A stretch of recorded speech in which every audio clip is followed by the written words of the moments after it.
Over the years, the Class 350 electric multiple units have had a strange go of things in Train Simulator.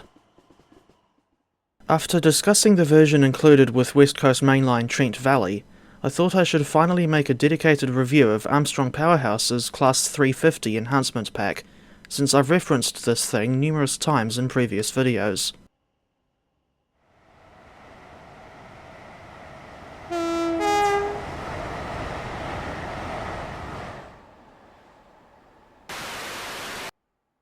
Armstation Land Rover released their Class 350 Enhancement Pack in October 2018, and as of late July 2025, it's still available to purchase from AP's website for £15, or around $32.96 NZD, at full price. Even at the small discount of $11.99, or around $26.37 NZD, for people who already have the Class 444 and 450 EP, I think the 350 EP is still rather expensive for what it is, as is often the case with AP products these days. Normally, AP's enhancement packs are built on pre-existing models of the same class that features in the EP. You can see two examples here, in the form of the Class 325 Postal Unit and Class 365 Networker. But it's a different story where the Class 350 is concerned, for her enhancement pack is instead built on the Class 450 model that comes with Dovetail's extended Portsmouth Direct line of July 2018. I suspect Armstrongian Lawnmower did this because they couldn't use Thomson's 350 from WCML Trent Valley. As for what you get with the Class 350 Enhancement Pack, we'll start off with the liveries, which range from the unit's introduction in 2005 to their current state with West Midlands trains. 8 liveries are included in the EP, and the selection is as follows. Central Trains / Silverlink, as seen on the 350-1s in their early days. London Midland, ex-London Midland with LNWR branding, London North Western Railway, a simplified LNWR livery, as seen only on some of the 350-2s, First TransPennine Express grey, FTPE Flowing Lines, at least I think it's called Flowing Lines, and post-2016 TransPennine Express.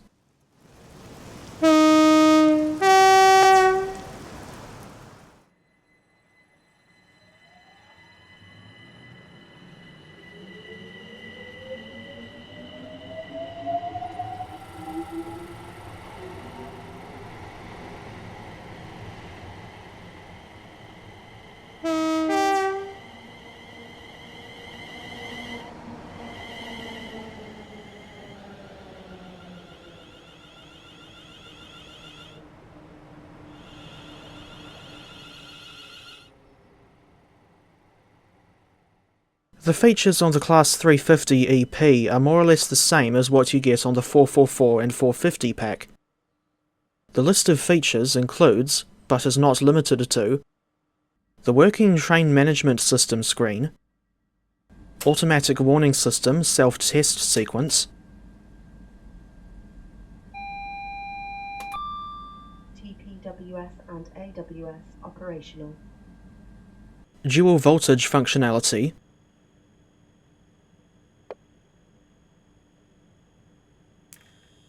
a working GSMR radio module,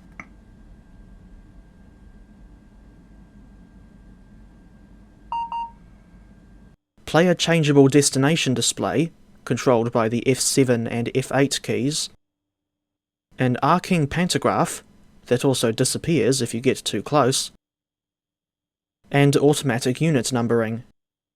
In other words, that's where you can click on one coach in the scenario editor and change the number there, with all coaches in the unit having their correct numbers, so there's no need to edit the numbers coach by coach, and you'll get the same unit number displayed at both ends. I recommend reading the manual for a more in-depth explanation on the features and how they work. Despite not being an expert on the real Class 350s, or a developer for Train Simulator, I can still tell that there's a lot of things wrong with how the units are depicted in this EP. In previous videos, I've often referred to these things as imitation 350s, because AP's use of a 450 model has resulted in many inaccuracies. The one that always bugs me is the Southwest Trains poster that is still visible in the cab. Meanwhile, you can still see third rail pickups on subclasses that are not dual voltage in real life. The interior models were not changed to be accurate to the real 350s, and based on the photographs that I've seen, the pantograph on the real 350/4s is not the same as what you get on AP's rendition in TS. Thinking back to the SWT poster in the cab, surely this could have at least been patched over. For comparison, this is the cab interior of the Class 350/1 as it appears in Train Sim World 5. And here's the cab interior on the 350 that comes with the TS Classic version of WCML South. More on that later. The previously mentioned dual voltage functionality should only apply to the 350/1, but for some reason, it also works on what are supposed to be the 350/2, 350/3, and 350/4.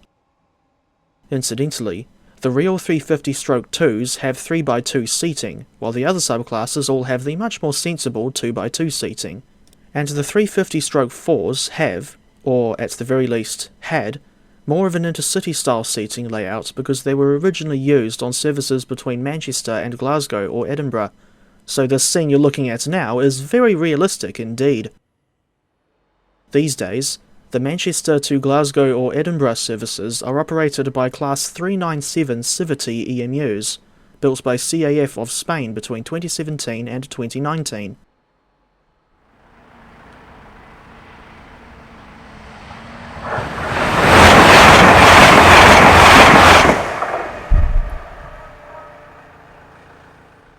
There's another batch of 350 models included with Dovetail's WCML South route, released in September 2020. Said route includes all variants except the 350/4. Why that one was left out is anyone's guess. But on the plus side, the variants that you do get are complete with the correct passenger saloon layouts, and the cab interior model is actually accurate to the real 350s this time. However, I almost never use the 350s from WCML South, mainly because of their poor default sounds and lack of auto-numbering, not to mention their general lack of functionality when compared to AP's version. For whatever reason, these 350s have never been made compatible with the AP Enhancement Pack.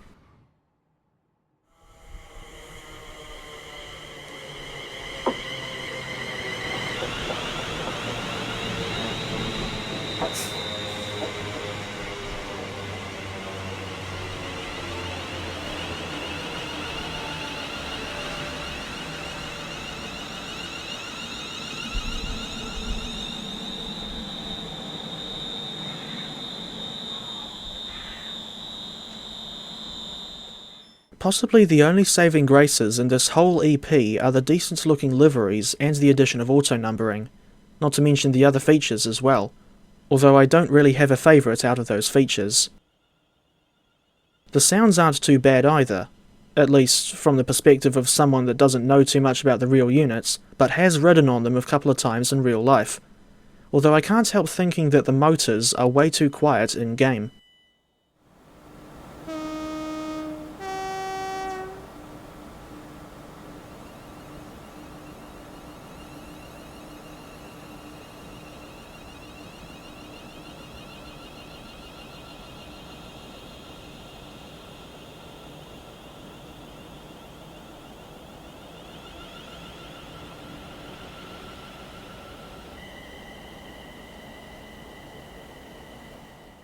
For comparison, this is what the real Class 350 sounds like when she's pulling away.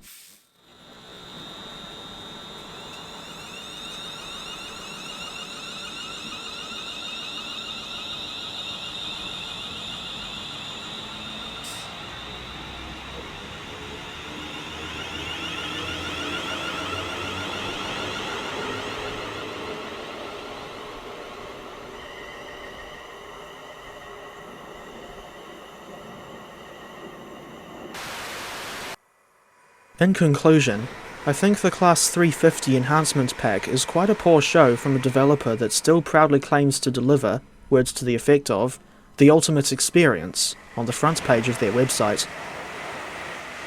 While the sounds, liveries and features are reasonably good, Armcow Beefhouse's depiction of the Class 350 in TS Classic is let down phenomenally by the numerous visual inaccuracies, in which case, I don't see how it can be considered the ultimate experience.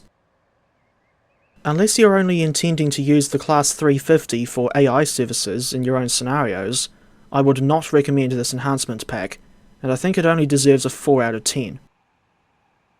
If you want products from Armstrong Powerhouse that are actually good, I recommend the Class 411 for SEP electric multiple unit, the Class 175 enhancement pack, the Class 37 diesel locomotive, although this pack is split into 2 volumes for whatever reason, and the Class 156 Sprinter diesel multiple unit.